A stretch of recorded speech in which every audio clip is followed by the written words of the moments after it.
The thoughts, opinions, and general overall shades thrown on High at 9 News are those of the individual speakers and not those of High at 9 News, its audience, or its advertisers. The statements made do not constitute medical, legal, or financial advice, and for advice tailored to your specific situation, please consult with a licensed professional. Welcome to the High at 9 News Hour, where you will hear from cannabis industry experts and professionals from around the country talk about important topics while shining light on global issues and discussing cannabis as it relates to politics, regulation and reform, data and technology, science, research and medicine, family and parenting, art, celebrities and entertainment, fitness, sports, mental health and wellness, and plant-based medicines and entheogenics. Together, we are building a stronger community, fighting the stigma and creating change. With your host, Jason Beck, joined by special industry expert correspondents from around the country, and daily antics brought to you by cannabis. Coming to you live every Monday through Friday at 9 a.m. Pacific time and high noon on the East Coast. And thank you all for getting high at 9 with us.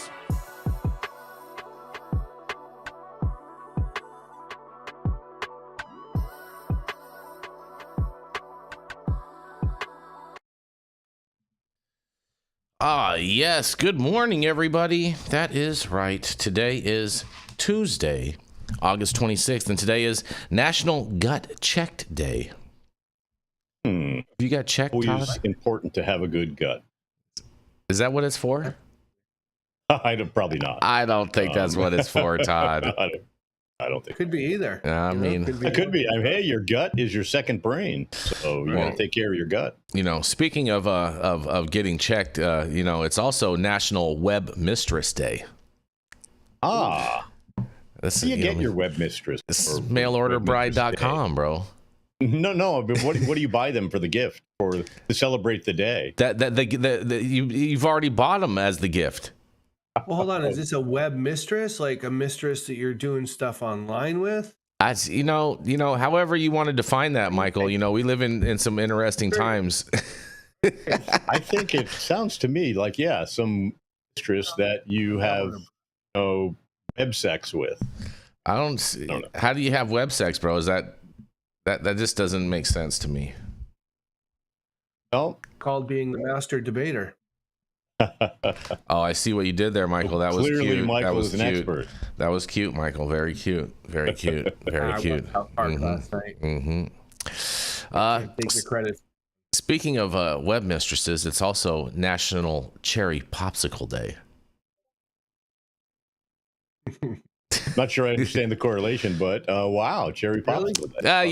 You know what it was is I saw National Cherry, and so I just went with it, and then whatever it came after next, you know what I mean? that was on the next line. I didn't actually see that at first, but you didn't see popsicle. I didn't see popsicle. Do you guys remember that the Gong Show where all the popsicles? Yes, the Gong Show was great.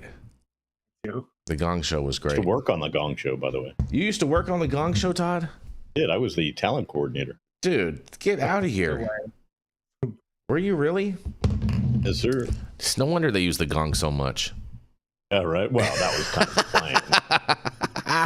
plain. Really good, really bad, or really interesting. It's also National Women's Equality Day. Interesting, it's National Women's Equality Day and National Web Mistress Day all on the same day. Well, women should be able to be mistresses if they care to be. I see what you did there. It must be confusing for you, Jason, to have a Woman's Day, celebrate the actual female. I love female. I celebrate females every day. Yeah, all day. But you don't want to give them freedoms or anything. You just celebrate the form, how they look, or define their freedoms. If you think that I believe that they should be able to mutilate babies, no, I don't. Mutilate babies. Yeah. Got it. Yeah. Do you think they should be able to vote? Because that's the new thing coming out. We're gonna save that one for another day. We're gonna save that. That's for a much longer discussion. You can't even answer the question. You can't even answer. I do. Women. I do have some opinions. Of women, a woman just joined us. Yes, look at that. Look at that. Go women. It's National Women's Equality Day today, Jenny Beth. Sick. Does that mean you won't be interrupting as much or no? Definitely not, because you know what else? Not mean You know what else today is? What is it? Jason? National Web Mistress Day. That's really retarded to have those 2 days on the same day. But I okay. thought so too. I actually stated and also, that. why do you have a day for that? That's so creepy. I don't know. Who's in charge of making a day for something? It's also you'll like this, Jenny Beth. It's National Dog Day. I do like that. Happy Dog Day, Mickey. And thank you all for joining us and getting high at 9 with us. It's also high noon on the East Coast. And please remember to like, share, and subscribe to us on all social media platforms. You can look up above and down below to see exactly where we live on the internet. And we are live every Monday through Friday on YouTube, Rumble, Twitch, X, Instagram, Facebook, Kick, as well as on our very own website at www.high9news.com. So welcome to everyone joining us from any one of those platforms. And we're going to kick it off with Miss Jenny Beth Dills. She's the founder of Kind Cannabis and of Justice Served, a 501c3 that helps justice-impaired individuals get their lives back on track after they've been victims of the track, even if it was just for a simple vape cart. That's right, it is Miss Jenny Beth Dills. Proud of his wife. Not if it was a simple vape chart. Yeah. A little different. She loves her vapes. Okay. Yeah, so speaking of things that are different, Google is making some changes this week with a significant shift in its advertising policy. As of August 25th, 2025, the tech giant has launched a limited pilot program in Canada, so we're screwed, allowing federally licensed cannabis businesses to advertise on its platform, but only within Google search results, with no ads appearing on YouTube, shopping, or display networks. Running for up to 20 weeks, this cautious trial aims to gauge user response and assess whether future policy changes may follow. Advertisers must hold valid federal licenses under Cannabis Act to take part. Importantly, users who prefer not to see cannabis-related ads can opt out via Google's My Ad Center setting. This marks Google's first broad acceptance of cannabis ads, coming nearly 3 years after the company eased restrictions on hemp and CBD advertising, but did they? And represents a measured but noteworthy expansion of its ad policy. So, that's interesting, because if you have ever run a cannabis company or tried to advertise for one, you realize that we can't. Our hands are completely tied, and Google will take your monetization away, will take your ads profile away, it'll take a lot of things away if they find out that you're advertising cannabis. So it's kind of exciting, but we'll see what happens. And we'll see, Jason. So does this... So this is a Google policy. This is going to be very interesting. So they're allowing for the advertising of cannabis products to adults 21 and over. Yeah. I wonder how that's going to affect YouTube's policy, because Google owns YouTube. If that'll trickle down. Clearly that it's not. Who said that? The article in Canada, it's in Canada only. Oh, in Canada and this will only apply within Google search results, with no ads appearing on YouTube, shopping, or display network. Interesting. Very interesting. Baby steps, I guess. You know what I mean? We'll see. I just don't understand what everybody's so afraid of. Well, I mean, in all fairness, Todd, I think it's really sad that they're only advertising Canadian weed, because we all know that that's just all boof. Well, I agree with that, but just saying, I don't know what Google is afraid of. What is the social media afraid of? That it will be taken over by cannabis advertising and marketing? I think they know that all the people making all the purchases will break the internet, Todd, and that's what they're worried about, their infrastructure. That's what it's going to be. Isn't that the goal? Yeah. Break the internet so you make a bigger internet? You know, I don't know if they don't want to legally be kind of potentially subject to aiding and abetting, illegal drug sales as a Schedule I substance type stuff. I think that. Yeah, but this is here's the thing, Michael, is it's there's already laws in place that prevent them from being associated with that. The same way like Verizon, if you use a Verizon phone and you commit a crime using a Verizon phone network, they don't implicate Verizon in the crime for the same reason that they wouldn't do that. So I agree with Todd. Like, I don't understand what the big holdup is here.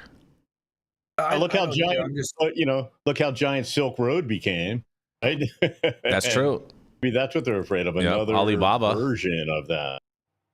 Yeah, I don't understand it really either, but I'm just saying, if there's anything I could think of that they're, would be worried about, maybe that's it. The Cole memo in the chat, he says, I think they're worried about receiving money from Schedule I companies. Well, first of all, just so you know, Cole, there is no such thing as a Schedule I company unless your company is named Schedule I. That's actually a pretty good name. Yeah. Company. I like that. You know what he means. You can pay me a royalty, Todd. We're happy to receive all those in the mail. In the mail. Yes. In the mail. Yeah. Man, I mean, I think this is good. Like this is I guess a good starting point. I guess I do think Google could have gone much further than this, and I guess they're trying to like keep it safe because Canada has federal legalization in Canada, so they want to just advertise those types of products. And at the same time too, a lot of the sales in Canada are mail direct to consumer, mail to order, so that would make sense for them to start. Maybe they're just doing it as a test market to test their infrastructure to see how well they can handle the system. Maybe that's what it is. Sounds like. Yeah. Before they do the whole, sounds like a really good test market. Because of what you're saying, that people are going online and buying, and they are ordering because it's so freaking cold there, they can't drive anywhere. Yeah, and maybe they got to make sure because Chris Brady threw in there. He said, "What about the children?" So they want to probably make sure that their age gate is working appropriately on their platforms. What and about everything. the kids? Yeah, how to protect the kids? Mm-hmm. Possibly. At least a step in the right direction, right? Loosen. I agree. Yeah. Instagram has done it now. Google, so we'll see. Everything's softening up a little bit. That's good. You know who did it first? X. Shout out to X. They did it first. Well, on that, we're gonna roll into our first commercial. And Jenny, you have anything else you want to say on that? No. All right, we're gonna roll into our first. Great story, Jenny Beth. We're gonna roll into our first story, our first commercial, and we're gonna be right back.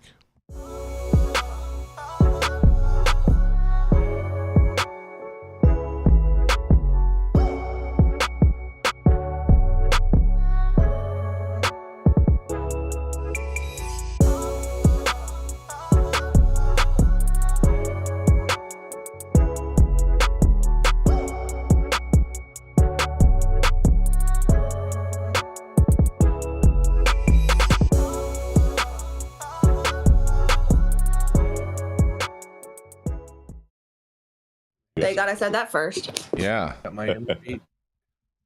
And we are back. Next, a high at nine head honcho. Sometimes the most opinionated, but definitely the most argumentative and interrupting. Whoa. On the show. Rude. I'm kidding. Jason Beck. Rude.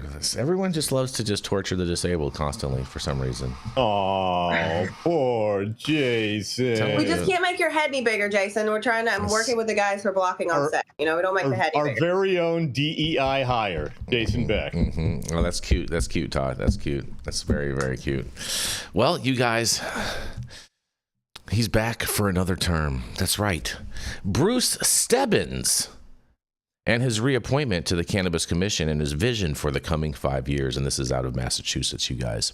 The acting Cannabis Commissioner chair says he'd accept the position permanently if it was offered to him. I think that's kind of a little ironic, but nonetheless, the acting chair of the Cannabis Control Commission, Bruce Stebbins, is looking at another 5 years on the board of an agency that is currently 2 members short and has seen many leadership challenges in just the past 2 years. On August 13th, Stebbins was reappointed to the commission by Governor Maura Healey and Attorney General Andrea Campbell and Treasurer Deborah B. Goldberg, who all gave him a vote of confidence for his leadership ability. Under the law, commissioners serve 5-year terms and are capped at 2 terms, and the state agency has experienced ongoing dysfunction since Treasurer Deborah Goldberg suspended former commission chair Shannon O'Brien in September of 2023. In the year following, the commission did not have a designated chair, and the commissioners haggled over who would take the position temporarily in public meetings.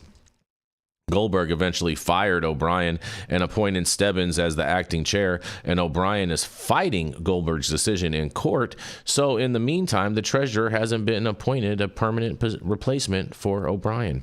The agency was without an executive director for over a year after Sean Collins quit in November of 2023, and the agency hired Travis Ahern to take on the post starting in March of this year. But both Ahern and Stebbins have said that the legislature has not provided the Cannabis Control Commission, which has seen regulatory delays, allegations of harassment, uncollected fees, with adequate funding to meet its oversight and operational needs. Inspector General Jeffrey Shapiro, the state's inspector general, has called the agency, get ready for this, guys, a rudderless ship.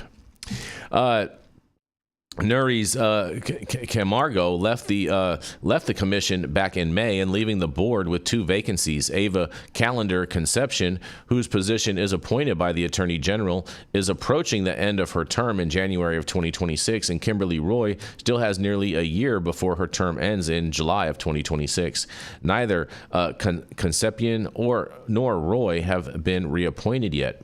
And the Commonwealth Beacon spoke with Stebbins about his experience on the commission and what his vision is for the next 5 years. The following interview has been edited and condensed for clarity, you guys. CWB asks, why have you decided to take on this role as a commissioner again? Stebbins says, I've enjoyed working with this new industry. It's exciting, it's dynamic, it's entrepreneurial. Being an effective regulator in a climate like that is a challenge, and I'm really interested in tackling. I've really enjoyed working with this team of professionals, and as you know, we've added some new faces since even the beginning of this year, and I'm looking forward to continuing to work with all of them. CWB says, there have been many criticisms leveled at the CCC that the CCC has been slow at passing regulations like the 2-driver rule change, which removed the requirement that any cannabis delivery be made with 2 drivers in the vehicle, or that it's taken a while for social consumption to get off the ground. Is there something the CCC can potentially, you could have done better, he says? And Stebbins responds, we did not hear the criticisms of why it took so long to change the 2-agent rule. Why we're still working on social consumption. I would push back a little bit and say, it's not just hearing one set of voices or one side of the argument. I think what the commission has really done well and effectively is try to engage a really broad range of stakeholders. With the 2-agent rule, we had a lot from delivery licenses, but I think for myself and for my colleagues, it was important to hear from the public safety community and get a little bit of experience under our belt and see how the regulations are actually working before we decided to change it. That kind of thoughtful approach, I think, leads to better decision making. I also think it leads to confidence that folks can have in this agency and how we're regulating. CWB says, are there things that the CCC could have done better in the past 5 years from your perspective? Stebbins responds, we are an agency that is maturing. We are far from being a startup agency that we are even 4 or 5 years ago. We are keeping up with a bigger marketplace and currently still having our budget flatlined over the last couple of years by the legislature. We continue to learn, we continue to strive to be a better agency, and folks may look at us and say, well, you took too long to do this. I'd like to keep thinking that we did it in a thoughtful, diligent way when we've made some of these big changes. CWB says, there have been allegations of harassment at the CCC. Now that you are the leader there, what changes are you making to create a better work environment? Stebbins says, I've heard those criticisms. I think if all of us continue to bring an approach of being collaborative and respectful in the workplace, an appropriate people's differing opinions and points of view, we continue to be a place that people want to come and work despite some of those criticisms. When we post a job, we get hundreds of resumes, so people are still anxious to come and work for us. But I think as long as I take this responsibility myself and extend it to other leaders within the commission, we can continue to work towards a collaborative, respectful workplace. Some of those issues that came up in the past will certainly be behind us, he says. CWB again says, what have you learned from being the acting chair the past year? And Stebbins replies, I continue to learn a lot. I think even prior to being appointed acting chair, there was still a lot to learn about the industry. The one major difference for me is that as chair, you get to set the agenda. I set the meeting agenda, but I don't necessarily set the policy agenda, and that's something I continue to do with my colleagues.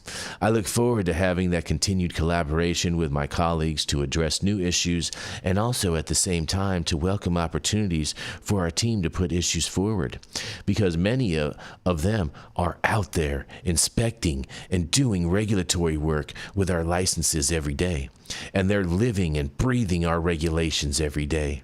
We want to look at them to be a resource as to what we should consider changing or fixing. That's a big responsibility as chair.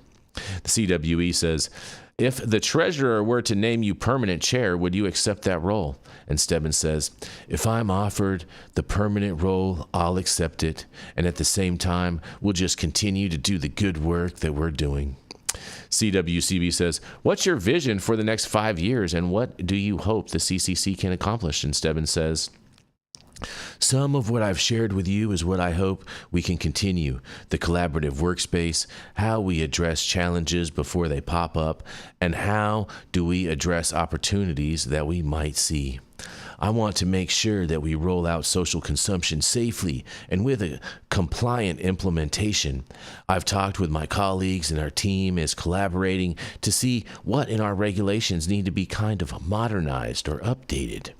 And knowing that we're 7 to 8 years in now, we should be looking at the regulations that our integral set of commissioners stood up and seeing if they're still required, how they're functioning and operating. And we're looking to modernize our regulations, and are things still needed where we can also offer some clarity both to the industry and for our inspectors.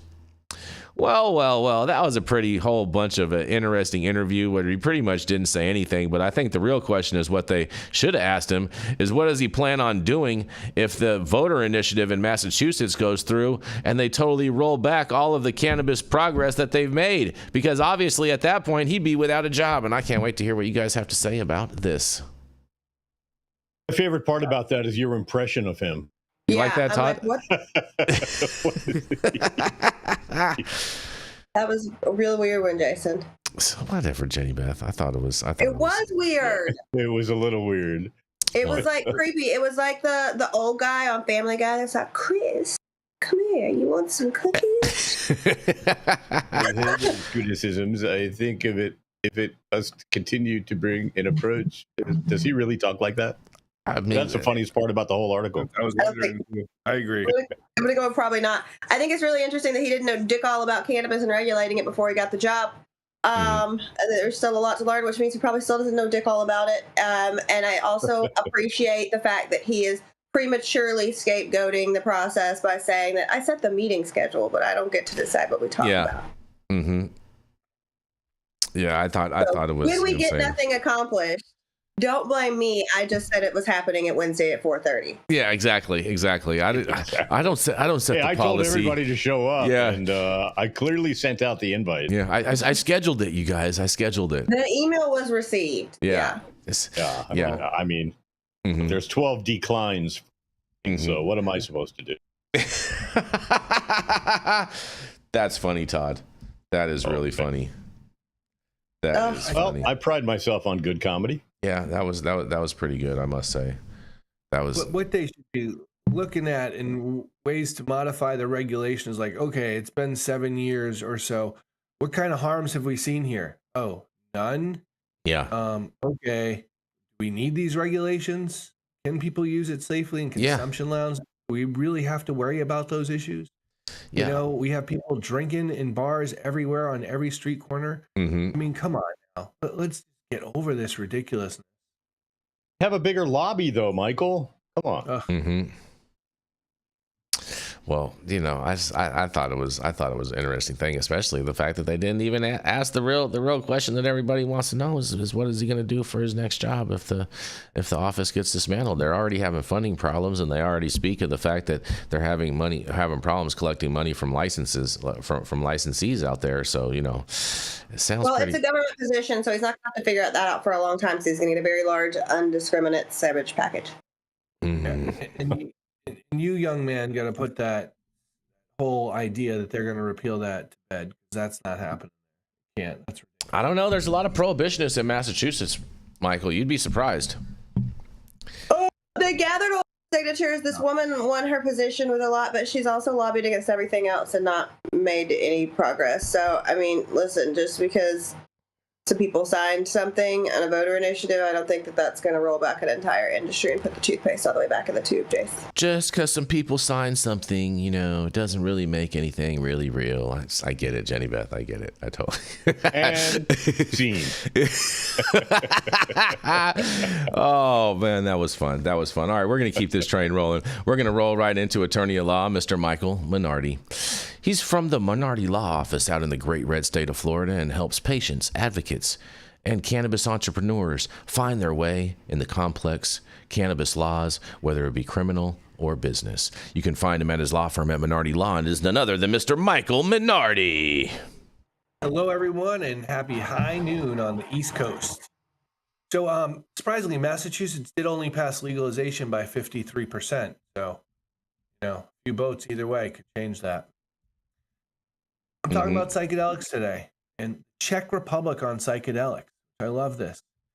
When Rick Doblin, founder and president of the Multidisciplinary Association for Psychedelic Studies, an organization that has been working for nearly 40 years to legalize MDMA-assisted psychotherapy, proclaimed a few years ago that he wanted to see psychedelics enter the mainstream. No one expected that his wish would be granted so soon in the Czech Republic. Far from merely arousing controversy and disgust among Czechs, psychedelics are now sparking curiosity, interest, and acceptance. Like the regular chime of a church bell, psychedelia echoes through public discourse. Czech's media consistent attention demonstrates that the era of psychedelics as taboo in the country is over. A recent survey by the Psychedelic Research Foundation reports that 68% of Czechs support the therapeutic use of psychedelics. The country's extensive history of psychedelic research in the 60s and 70s, some of it well documented in the book LSD, The Highway to Mental Health, created an environment that embraces the idea that these compounds have a rightful place in psychiatry. Czech scientists led by Thomas Palianek from the Center for Psychedelic Research at the National Institute of Mental Health are currently publishing one paper about psychedelics after another. Two ongoing studies are comparing the effects of psilocybin to ketamine in double-blind trials to develop a therapy for treatment-resistant depression and cancer-related depression. These studies are unique in their design and show promising results. February 25, Dr. Pelianasek's team received a grant of nearly 800,000 euros or pounds from the Ministry of Labor and Social Affairs in Czech Republic to support destigmatization efforts and implementation of special ketamine-assisted psychotherapy protocol for patients who are unable to work and are socially incapacitated due to depression. The Czech Republic continues to establish itself at home of modern psychedelic therapy. The first psychedelic-assisted therapy and clinic in Europe, Scion, was established in 2019. Since then, it has treated more than 1,000 patients suffering from depression and mental health disorders with ketamine-assisted therapy. Some therapies have even been covered by insurance, a critical step in making those treatments accessible to the general public. The Czech Psychedelic Society celebrates its 10th anniversary this year. It is partially as a result of their work organizing hundreds of educational lectures and events that are generally favorable. The climate for psychedelics continues to thrive in the Czech Republic. And there is more to come. On Friday, June 6th, an amendment bill passed the lower house of the Czech Republic Parliament that would make medical psilocybin available under certain conditions.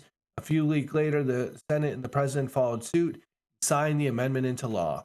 The bill also includes new legislation related to cannabis, namely the full decriminalization up to 3 cannabis plants and 100 grams per person. Jindřich Borobril? I don't know about that one. Boril, and the former Czech anti-drug coordinator, wrote on Facebook about the legislation. From depenalizing cannabis cultivation to making our children safer from sexual predators, the changes to the criminal code were signed by the president yesterday, wrote him. A major important reform of the criminal code has succeeded, truncated with big giant compromises, but big changes nonetheless. How great is that? Success always has many fathers, from the national coordinator to administrators to activists, advocates to courageous MPs and senators. It must be acknowledged that this is a bold step in politics. For me, the important thing is my area is not having a huge percentage of people in prison for socially less dangerous acts.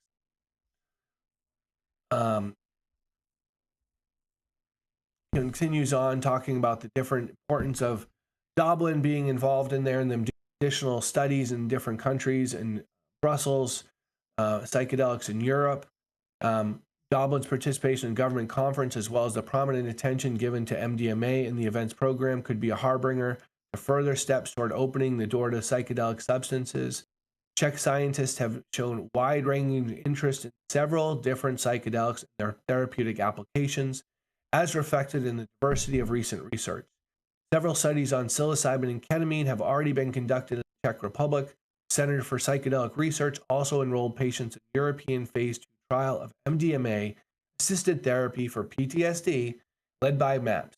Meanwhile, the psychedelic clinic by Sion has just received the green light to administer LSD under a research protocol. In 2019, Dr. Pelinik's team traveled to Brazil with a portable EEG to measure the effects of ayahuasca used in traditional settings on brain activity. This expedition was captured in the documentary film Doctor on a Trip. It includes collaboration with the indigenous Kuni Kun tribe. Doctor on a Trip is evidence of how widespread public interest in psychedelic therapy, with thousands of people already having attended screenings of it across the Czech Republic. Key role of public awareness is to continue to give support and effort so that politicians talk about this issue. And now, because of that, they've gotten 68% support. In 2022, a Polish couple were arrested in the Czech Republic for activities related to ayahuasca. The case revolved around packages from South America that contained chacruna, a plant containing DMT. This psychoactive compound, when brewed, makes ayahuasca a controlled substance. He spent 2 years in custody while his partner was prosecuted outside of prison. The final verdict sentenced him to 8.5 years, her to 8 years in prison. During the Sires Czech, other organizations united in the effort to bring viability to the case. The support of generous donors and hired PR agencies succeeding in making the case highly public. Former Czech president, known for his rudeness, arrogance, and chain smoking, pardoned the couple. While it was rare and unexpected move, it highlighted the public scrutiny, likely played a decisive role in the decision. The next steps, with 11 million inhabitants, the Czech Republic seems like a perfect candidate to successfully implement psychedelics in the next few years, to be able to continue to push it, and once the doors are wide open, beginning to move forward.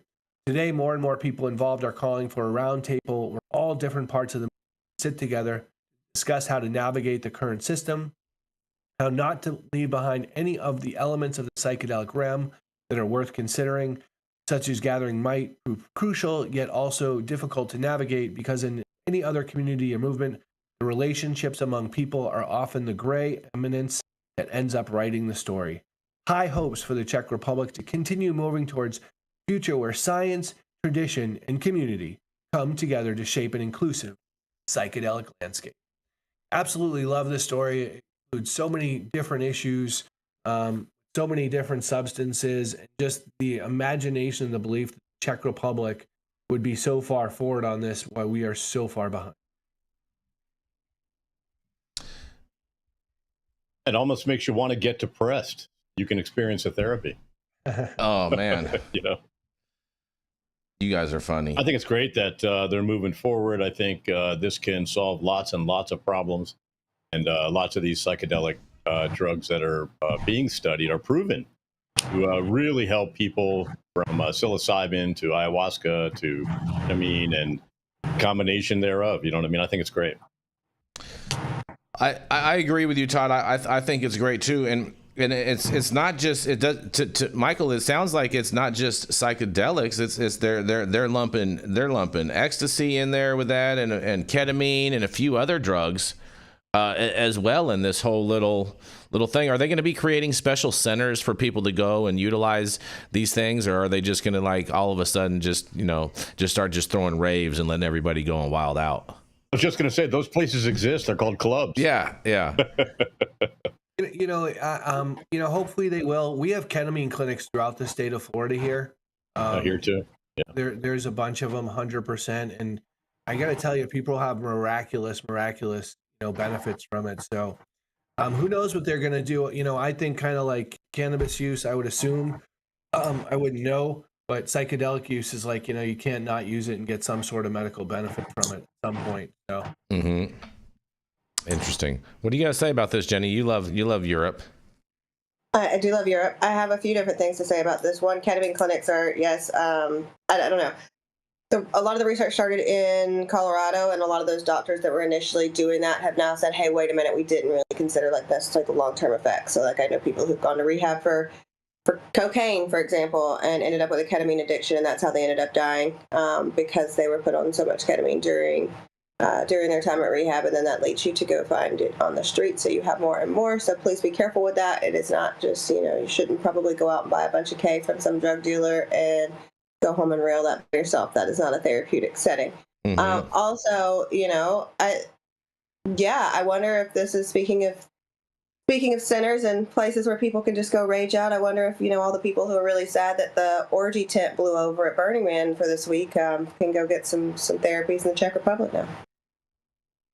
Oh, that sounds that would be very interesting. Devastating. That would be very interesting, Jenny Beth. Almost like Sodom and Gomorrah, you know what I mean? Only God can judge, and it seems like he did. He blew that shit right over before it started. Oh man, There weren't any bodies in it though. Not yet. No.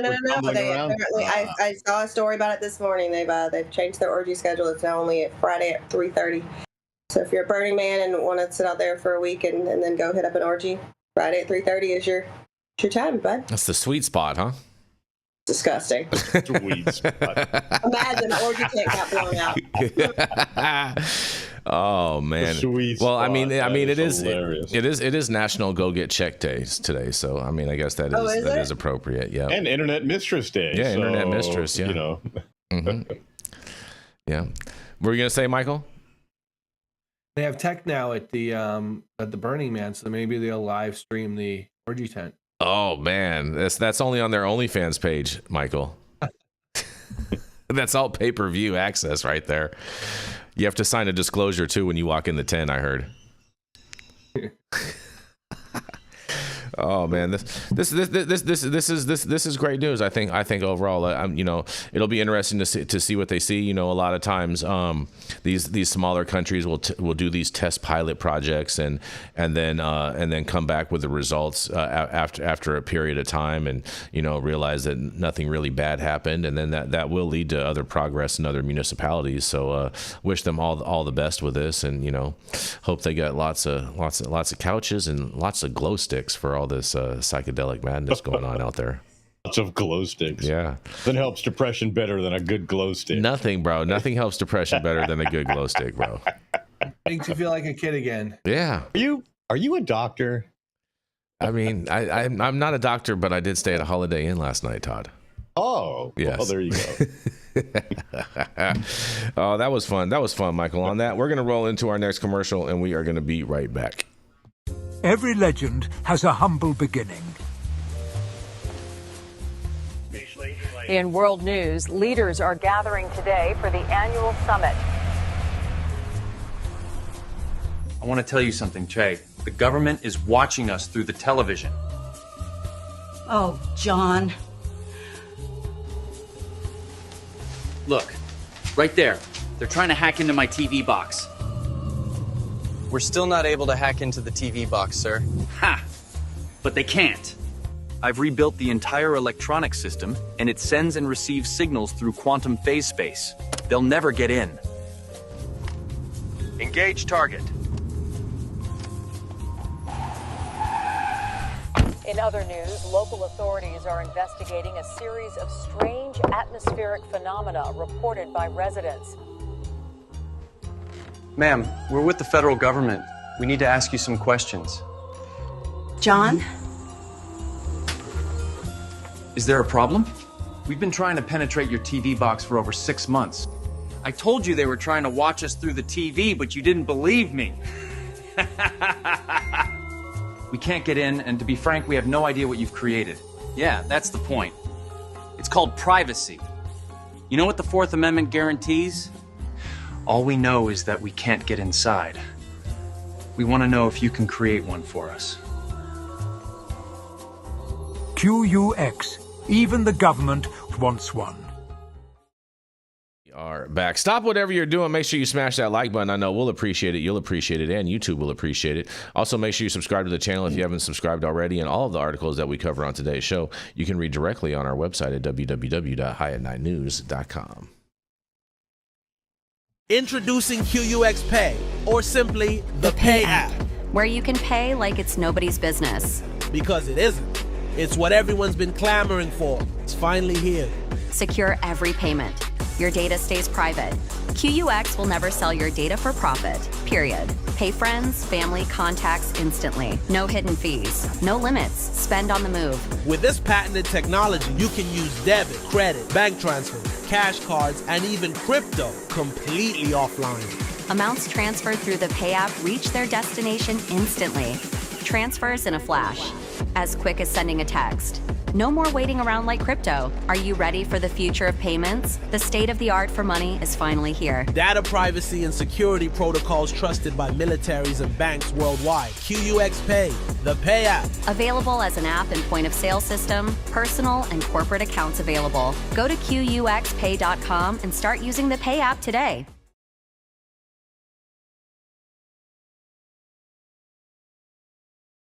Back. Yes. Oh, and we are back, you guys. We are back. All right, coming up next, the golden liberal snowflake voice from the hottest place in Las Vegas, Nevada. The host of Becoming the King of Pot, Todd Denkin. Oh yes. Me up, Jenny. King of Pot. Well, I just think it's interesting. I don't know how a snowflake like yourself doesn't melt in that Nevada heat, but oh, that's cute. That's cute. Oh, did you write that? Is that your own stuff right there? I did. Wow. That was off the cuff, you know. That was a Jenny Beth that original wasn't a right there. ChatGPT preparation joke? No. First of all, despite what Yarrow says, I'm pretty intelligent and can do all these things by myself. First of all, Todd, as conservatives, we don't use ChatGPT. We use Grok. It's way better. Way better. Oh, I know, because you like the way that... I actually use both, but... You like the way he wasted $27 billion? And it's not a waste, because I use Grok all the time, so it wasn't a waste of anything. Okay. Yeah. Anyways, what do you got for us, Todd? Here we go. Yeah. I definitely got some casting liberal news. That's for sure. Oh, I'm sure. Okay. We live for this. We live for this. I know you do. So the anti-drug, law enforcement, and religious groups urged Trump to oppose marijuana scheduling. Coalition of anti-marijuana law enforcement and religious groups are imploring convicted felon Donald Trump to oppose a cannabis rescheduling proposal that he says his administration will decide on within weeks, which kind of reminds us of the 2-week healthcare promise and the prices going down promise and the promise to release the Epstein files. So who really knows if he's going to make a decision or not? Led by smart approaches to marijuana, the coalition sent a letter to the president on Monday saying the organization's, quote, strongly urge that you reject reclassifying marijuana as a Schedule II drug, unquote, for the Controlled Substance Act, a move that Trump has endorsed during last year's campaign. One signatory of the letter, the Drug Enforcement Association of Federal Narcotics Agents, presents personnel that the Drug Enforcement Administration, the agency that cannabis reform proposal currently sits before. In the letter, the organizations acknowledge that the argument that marijuana shouldn't be placed in the same schedule as heroin are, quote, politically salient and easy to understand, unquote. However, they said reform advocates, quote, fundamentally misunderstood how drug scheduling works. Contrary to popular belief, drug scheduling is not a harm index. Rather, it balances the accepted medical use of a substance with its potential for abuse, unquote. Other notable signatories on the letter include Family Research Council, National Narcotic Officers Associations Coalition, NAADAC, the Association for Addiction Professionals, the ADCA, and the Kansas Bureau of Investigation. The letter disputes the conclusions of the U.S. Department of Health and Human Services review under Biden, contending that marijuana has no accepted medical value and a high abuse potential that warrants its Schedule 1 status. Then claims that rescheduling would, quote, hand dispensaries and drug dealers a massive tax break estimated at $2 billion annually. Oh, so it's really about the $2 billion in tax revenue. The IRS service code that known as 280E at issues represents a common sense safeguard against giving tax breaks to illicit drug trafficking be undermined by marijuana rescheduling. The group also added, under Schedule 3, dealers and dispensaries alike would be able to receive deductions promoting or marketing the sale of addictive drugs. Dealers really would be able to receive tax deductions? He added, this loophole wouldn't just benefit domestic traffickers. International drug cartels already operating thousands of marijuana farms across the country, many licensed at the state level, would also qualify for tax breaks. These operations linked to human trafficking and other serious crimes are already making billions from the marijuana trade. Rescheduling would funnel federal tax benefits to them rather than to law-abiding American business. Who wrote this shit? It is so ridiculous. Groups went on to say that placing marijuana in Schedule 3 would inhibit federal workplace drug testing mandates, meaning, quote, roads and skies would be significantly less safe. That's worth the president's nominee to lead a key federal traffic safety agency. He's prepared to, quote, double down, unquote, on increasing awareness about the risk of marijuana in pride driving in partnership with the White House. The letter also argues that the reform would, quote, here it comes, hurt our kids, quote, because rescheduling would send a message to youth that marijuana is less harmful. The letter concludes, quote, rescheduling marijuana would not only ignore the science around the drug, it would give tax breaks to corporate marijuana and drug traffickers. Our roads more dangerous? Send the wrong message to youth. We strongly urge you to reject scheduling and keep marijuana in Schedule 1, unquote. Trump endorsed rescheduling on the campaign trail ahead of his second term, as well as industry banking access and a Florida adult use ballot initiative. And he said recently, to distract from the Epstein files, that a decision on the issue would be announced within weeks, but he didn't signal which direction he plans to take. Trump said at the time that we're, quote, only looking at that, and it's, quote, too early to say how the issue will be decided. And that's a very complicated project. Twice impeached president also added, quote, some people like it, some people hate it. People hate the whole concept of marijuana because it does bad for the children, does bad for the people that are older than the children. But we are looking at a reclassification, and we'll make a determination over the next few weeks. And the determination, hopefully, will be the right one. Todd Denkin with I9 News. So what do you think your cult leader will do? He's not a cult leader. Stop it. That's just ridiculous. That's you're so funny. You know, thank you. Like I said, I think he needs to go over the top on this and just deschedule, even though he doesn't have the ability to do it through an executive order. I think he should do it anyway and let the courts figure it out. And then that gives Pam Bondi the clear directive to deschedule cannabis, which she does have the ability to do as the attorney general. And, you know, he's not going to get any pushback on it. And then all the crazy liberals that are just going to go, oh, my God, Trump, you can't do this. You can't do this. And all the prohibitionists are going to out themselves. And you're going to be like, oh, look, see, I knew you were a prohibitionist. Gotcha. That'd be the best ever. That would be the best. That you don't want progress. You just want conflict. You know, I love conflict. I love conflict, Todd. I'm here for it. You know what I mean? We all get along. I think getting along is there's conflict involved in getting along, because that's how we get to the better ideas and the better way of doing things. It's called discussion and debate. You tell yourself. You call it conflict. You call it conflict. You know, in school, I remember in elementary school, we had this thing called conflict management. If you had a problem with someone, they'd appoint a conflict manager, and then they'd talk, and then they'd talk, and then the conflict manager would say, hey, I see your point, I see your point. You should look at it like this, you should look at it like that. And then they ended up coming to a resolution. So conflict's not a bad thing if you have, as long as you have a conflict manager. You didn't learn anything from that. What are you talking about? That elementary school. I think we were talking about an article. Mm-hmm. Oh yes. please continue, Michael. Reschedule? Will they not reschedule? You know, I think it's funny that religious group and all these law enforcement agencies still are just, you know, the devil's lettuce, and that's just the way it is. Oh yeah, you know. Go ahead, Michael, please. I was going to say the religious groups keep killing me with it because it's a plant from your God that Genesis. Which God? Yeah. Which God? Good God or the bad God? Well, you know, they're all the same. I'm gonna throw it in the chat too that all of these people that are religious right wingers. Because he was really on a roll there. Oh, I'm sorry. Oh, my bad. I apologize. Go ahead, Michael. My bad. Yeah, I mean, number one, number two, it's just ridiculous. It's just got to stop.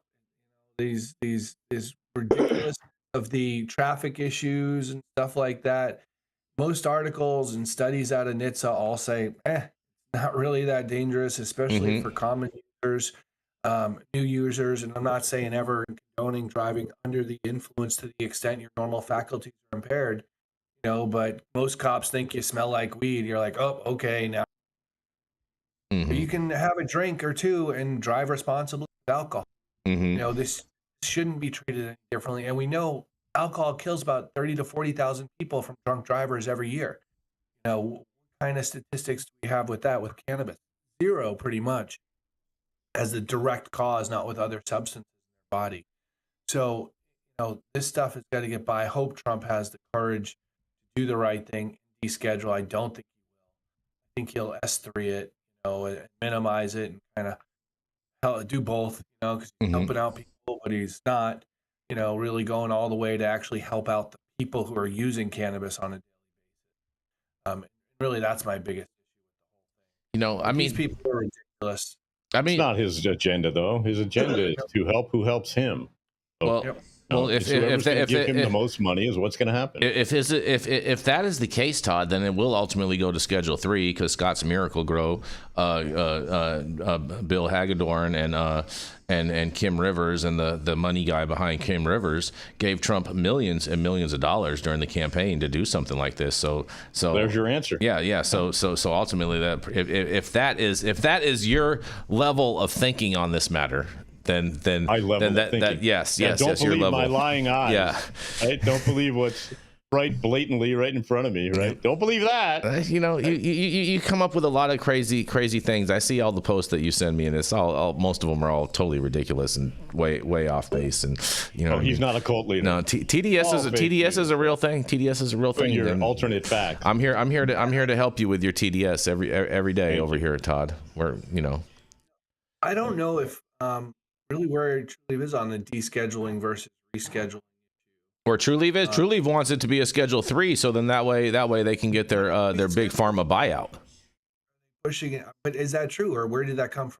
Has that been said in a statement? Or well, so True Leave is the only company. Okay. No, come on. Hold on. I'm about to go into it. I'm about to go into it a little bit. You know, I'm gonna be straight up, Michael. I do not have a document that says, hey, you know what? When it goes to Schedule 3, True Leave has been offered this by Pfizer to buy them out. But True Leave is the only company that currently has a pharmaceutical grade drug that is being supplied in the state of Georgia to medical patients. So that's already going through their whole pharmacy system. So they're already like way ahead of everyone else in relation to this. So why are we considering it a pharmaceutical grade drug? Because Schedule 3 drugs all have to be administered with a DEA license. There is no over-the-counter Schedule 3 drug, Michael. Why are you saying there's no over-the-counter Schedule 1 drug but there isn't half the country? There is over-the-counter Schedule 1 drugs. It's called marijuana, and the reality is that the FDA doesn't have jurisdiction over Schedule 1. No, they don't. So the question is, they have a jurisdiction over any drug that gets FDA approved. And cannabis is not an FDA approved drug because there's no medical value. Right, and cannabis won't be, even when it's moved to Schedule 3, an FDA approved drug. Yeah, it would. The question is why is that low THC drink that they have, in why are you considering it pharmaceutical grade, and why is it different than Breeze or any other THC drink that's on the market? Because Georgia only does that through their pharmacies. That's why. Oh, because Georgia's medical marijuana low THC system allows them to sell it. Because there's hemp drinks and hemp products being sold in pharmacies all throughout this. Yes, I mean pharmaceutical grade weed is just a marketing. I don't know, bro. Literally just marketing. What you're saying is a little. Chris Brady lives in Georgia, and he just in the chat he said one of our state senators owns a chain of pharmacies. Oh, there you go. Right. Yeah. So of course they use their medical marijuana facilities to. I don't know. I just think they're too of a far stretch as far as that goes. And then why would it behoove them to do that and spend $200 million on the past 2 years on legalization in Florida if they wanted to go through the pharmaceutical? I just think I understand what you're saying, but Hey, I respect your opinion, Michael. I lightweight hope that you're right about that, but I don't, you know what I mean? I would view them spending all that money on those initiatives are a hedge against it. It's just as simply a hedge because a big pharma buyout is going to be a lot more money than anything that they've spent on any ballot initiative. Would it be if they become like the next Anheuser-Busch or the next big alcohol company? I would consider them more like a Yeah, but cannabis isn't just going to be medical. It has to be. Well, under Schedule 3, it's only going to be medical. Area. It's not. So all these medical. Yeah, so then. Show me where you can go buy ketamine over the counter. Regardless of, again, ketamine's an FDA approved drug. Cannabis is not going to be an FDA approved substance. It's going to be a Schedule 3 substance. It's not FDA approved. It's going to be treated, I think, exactly like the way it is right now as a Schedule 1 substance. States are going to be able to do their thing. They would just have the banking issues, the gun rights issues, and those other issues that they won't have to worry about.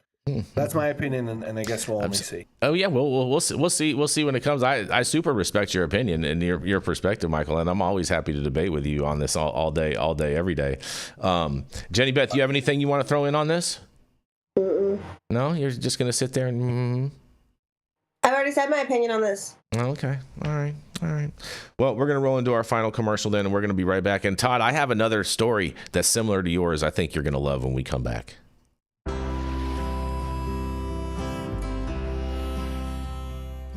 Oh, man, your knees still bothering you, man?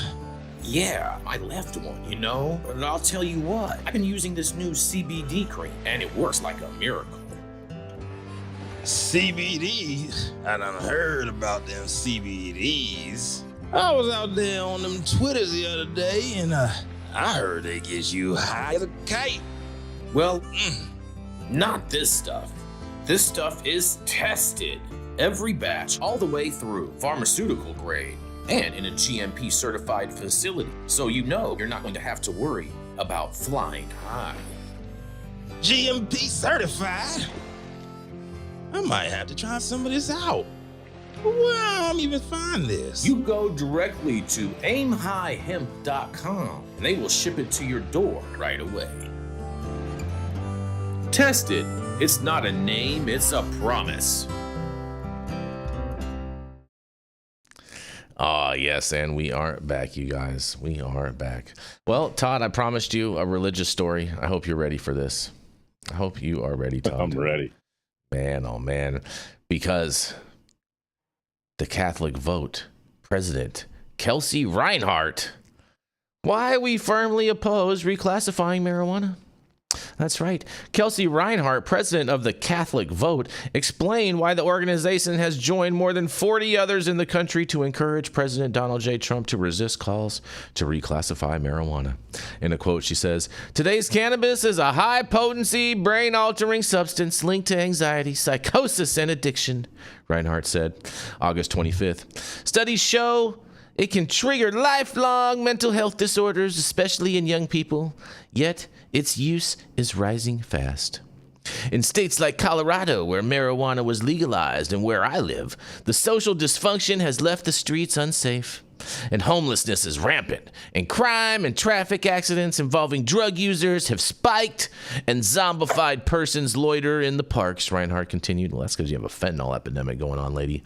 Nonetheless, weed, or recreational cannabis, was legalized in Colorado in 2012 with the passage of Amendment 64, she explained.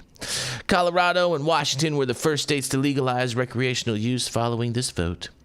And according to a 2021 report from the National Center of Biotechnology Information, since adult use marijuana was legalized in Colorado, traffic deaths in which drivers tested positive for marijuana more than doubled from 55 in 2013 to 131 people killed in 2020, they say. Marijuana use among children ages 12 to 18 increased 26% and is 61% higher than the national average and currently ranked third in the nation. Adult marijuana use ages 18 and older increased 20% and is 62% higher than the national average, also ranking third in the nation. And according to the same report, college-age marijuana use ages 18 to 25 is 53% higher than the national average. She says, make no mistake, drug use erodes what makes us human, our ability to reason, Reinhardt said. And the states that have approved marijuana see every day the diminished dignity of those human persons who abuse it in real time. Aside from the health dangers, there is an urgent spiritual side. Archbishop Samuel Aquila of Denver, who has watched Colorado's consequences unfold, had this to say. Anything that diminishes man's use of reason and will assails his dignity as a human person and is therefore harmful, he says. God granted us dignity beyond every other creature, Reinhardt added, and we are made in his image and likeness, in that we have reason and rational thought. Altering our ability to reason removes us from access to the truth, and most importantly, the ultimate truth of God himself. People who think drugs bring them closer to God couldn't be more mistaken, she concluded. Well, you guys. Interesting thing from the Catholics coming out. I think all of them need to go back and read Genesis 1:29 just to start off this whole conversation. And I think the Catholic Church needs to take a hard look on itself, because the whole motto around cannabis is "What about the kids?" which they didn't state, because the Catholic Church needs to really look at what about the kids, and what do y'all got to say about this? Yeah, marijuana, no good. Raping children, good. That's their position, I guess, right? It's crazy to me that they would take this stand. It's insane that any person of God could have ever allegedly done that if they're so committed to this religion and it's so powerful and so meaningful. Yeah. My opinion, but it's the biggest cult and the biggest control mechanism known to, from my perspective. And so I think this is ridiculous. I think the guy needs to do some psychedelics, maybe meet God himself. Oh, man. And come to the reality. That's a good story. That we are not. What do you think, Jenny Beth? Oh, man. I think the Catholic Church has bigger things to worry about. I think you're so right about that.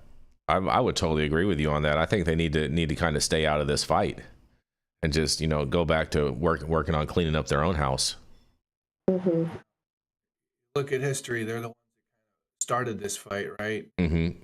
Allegedly, the Greek lore that they went in, destroyed all Elysium, and all these books, all these people.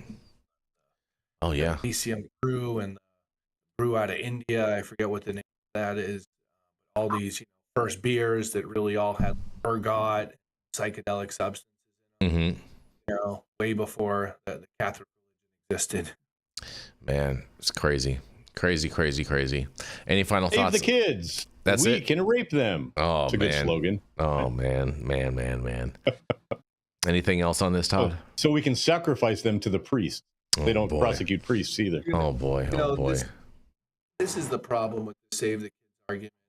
time and time again, right? Humans make best decisions with all the information and knowledge. If something unknown to people, they want to try it. And I think, as we see with smoking and even alcohol use and stuff like that among a lot of youth and people, it's going down because people understand the dangers of it more than they ever did before. People were using it in the 80s because they didn't know tobacco caused cancer. So I just think that education is the fundamental aspect of all of these substances, how we should treat them with everything that we do, educate them so people know the dangers, safe places to be able to access it so they know it's not laced with that nature. We got to get to a caring and compassion. Yeah, most definitely. Most definitely. Man, well, I have one final story for you guys that I think you guys are gonna find pretty interesting. It's a fun story. It's, at least I think it's hysterical, Todd. Extremely hysterical. You play tennis, Todd? You look like you wear long socks and play tennis. I haven't played tennis in 100 years. Well, why marijuana is Casper Ruud's least favorite part of the U.S. Open, you guys. That's right. Casper Ruud is the 12th ranked ATP tennis player. 12th is a pretty low number, but he's a world-class athlete who has played in tournaments across the world, from small events to Grand Slams. His biggest weakness? That's right, you guessed it, the scent of weed. That's what Ruud said in a recent interview when he revealed what his least favorite part of playing in New York is. In a quote, he says, "For me, this is the worst thing about New York. The smell is everywhere, even here on the courts. We have to accept it, but it's not my favorite smell," Ruud said of the marijuana odor. "It's quite annoying to be playing tired and just meters away someone is smoking marijuana. We can't do anything about it unless the law is reversed. But I have strong doubts that will happen," he added. Ruud paints a funny picture with the crowd at Arthur Ashe Stadium lighting up marijuana just feet away from the tennis stars dueling at the highest level. And New York did legalize weed back in 2021, so it's not a new feature in public places like the U.S. Open. It didn't stop the Norwegian from a dominant 3-set victory over Sebastian Offner in the first round of the tournament. And it's an interesting complaint to have in open stadiums, but Ruud could certainly be shut in with the smell if the roof was closed or be forced to take a passing whiff. And Ruud sounds like he'd be in favor of criminalizing marijuana again, but it's less likely that happens than the tournament organizers crack down on security at the gates. But either way, fans of his opponents now know the easiest way to get in his head, and that's with just a small cloud. I can't wait to hear what you guys have to say about this. Man, this guy's... No, he's number 12 and he's complaining about the weed. You believe that, Todd? He's not even in the single digits. He's number 12. Well, 12 is still pretty good. 12 in the world of anything is still pretty good. I'm just saying, Todd. He's not complaining about weed is kind of, athletes around the world have embraced cannabis for healing, for all kinds of therapeutic reasons. To get mad because I smell weed. Shut the fuck up. I hope he doesn't plan on participating in the Olympics, because he's going to have a rude awakening when he comes to LA. Yeah, that's for sure. That's for sure. Yeah, if they do anything in Vegas either, he'll definitely smell weed. Exactly. Yeah, I'm kind of really amazed that they were just smoking like courtside at the tennis tournament. That's pretty surprising. Under the bleachers. I'll say this. Once I read this, I was actually at a fundraiser over the weekend, and they auctioned off a set of tickets to the U.S. Open. And now after reading the story, I'm like mad I didn't bid on them, because this sounds like I would have a good time over there. They're passing weed around. Yeah. You know what I mean? It'd be like come after him and attack him so he doesn't play well. And Steve Blessingham in the chat, he's like, McEnroe used to whine a lot also, he said about it. He whined about everything. Man, all I got to say is weed for the people on this. You gotta be kidding me. Yeah. This is just weed for the people, bro. People just need to, what I'm saying, have their weed and just let them have. I find it funny that they they don't complain about the smog in all these big cities or anything else. The only thing that are the homelessness or the smell of urine and feces on the streets and whatnot. But they want to complain about the smell of weed, which actually smells good. They don't even talk about the smell of like bad restaurants with their odors coming out of the restaurants. You know what I mean? Right. Like. Complain about something that's a real problem, you guys. Man, ruins my concentration. Yeah, I'm thinking about my pets. All of a sudden, I got this whiff, and I couldn't swing the racket straight. My backhand was suddenly off. Yeah, exactly. Man, what do you think about this, Jenny? You play tennis. I mean, I think this is ridiculous, but I'm glad it was a short story because we're ending close to on time today, Jason. We are getting close to on time. Back to you. You probably play tennis with a joint or a vape pen. I mean, yeah, why not? I mean, I do. I mean, I don't play tennis, but I definitely do sports with a vape pen. With a vape pen? Do you have one of those little stringy things like around your neck so you can, what I'm saying, it's like easy access, Todd? A lanyard? Yeah. Oh, I call them little stringy things also. Yeah, that's see? Weird. You call them a lanyard? I mean, I think that's the traditional term, but it's okay. Really? That's what we never let that get in our way here at High at 9. I thought they were just. We don't. I thought they were just multi-purpose shoelaces, Jenny Beth. All right. Putting a bow on it. Anyways, and thank you all for joining us and getting high at 9 with us every Monday through Friday at 9 a.m. Pacific and high noon on the East Coast. And big shout out to our audience and supporters for tuning in daily and listening to the insanity that is the developing cannabis industry. Huge thank you to Catalyst Cannabis for helping us keep the lights on over here, and thank you to our correspondents for being absolutely amazing. Thank you to Cannabis Sativa L for giving us a reason to do this every day, and Cloud Media partners Elias and Kai are somewhere in the metaverse. And thank you all for tuning in and getting high at 9 with us. We are America's #1 daily cannabis news show.